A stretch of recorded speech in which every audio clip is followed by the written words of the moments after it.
పరకామణి కేసులో అధికార విపక్షాల మధ్య మాటల యుద్ధం కొనసాగుతోంది.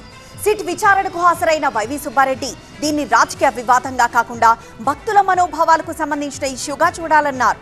చోరీ బయటికి రాకుండా చూసిన అధికారులెవరో తేల్చాలన్నారు. మరోవైపు వైసీపీకి కౌంటర్ ఇచ్చారు కూటమి నేతలు. దోషులెవరో తేల్చే పనిలోనే సిట్ అధికారులున్నారన్నారు. అయితే దర్యాప్తు పూర్తయ్యాక ఈ పాపంలో పాలు పంచుకున్న ప్రతి ఒక్కరికి శిక్ష తప్పదన్నారు. పరకామణి కేసు విచారణలో స్పీడ్ పెంచారు సిట్ అధికారులు. ఇప్పటి వరకు టీటీడీ మాజీ ఈవో ధర్మారెడ్డి, సిఎస్ఓ నరసింహ కిషోర్, భూమన కరుణాకర్ రెడ్డిని ప్రశ్నించిన అధికారులు శుక్రవారం టీటీడీ మాజీ చైర్మన్ వైవి సుబ్బారెడ్డిని విచారించారు. గంటన్నర పాటు ఆయనపై ప్రశ్నల వర్షం కురిపించారు. వైవి సుబ్బారెడ్డి స్టేట్మెంట్ రికార్డ్ చేశారు. మరోవైపు సిట్ అధికారులు అడిగిన అన్ని ప్రశ్నలకు సమాధానం చెప్పానన్న వైవి సుబ్బారెడ్డి పరకామణి అక్రమాలపై సమగ్రంగా విచారణ జరిపించాలని కోరానన్నారు. పరకామణిలో చోరీకి పాల్పడ్డ వారిని శిక్షించాల్సిందిగా కోరానన్నారు. ఏ అంశాలపై అయితే నాతో వివరాలు అడిగారో అవన్నీ కూడా వాళ్ళకి క్లారిఫై చేయడం జరిగింది. ఈ విషయం స్వామివారికి పరకామణి విషయంలో జరిగింది.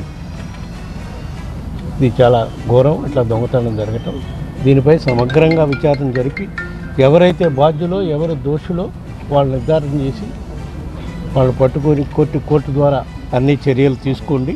భక్తుల మనోభావాలకు సంబంధించిన కేసు కాబట్టి రాజకీయ కోణంలో విచారించొద్దన్నారు వైవి సుబ్బారెడ్డి. తప్పు చేయలేదు కాబట్టే సిట్ దర్యాప్తుకు పూర్తిగా సహకరిస్తున్నామన్నారు వైవి సుబ్బారెడ్డి.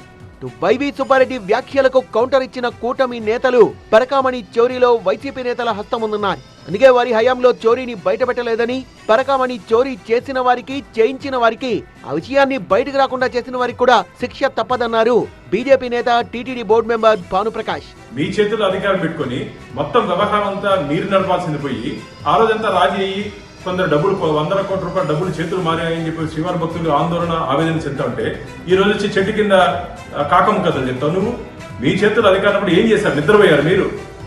మేమైతే ఎవరిని వదిలే ప్రసక్తే లేదు.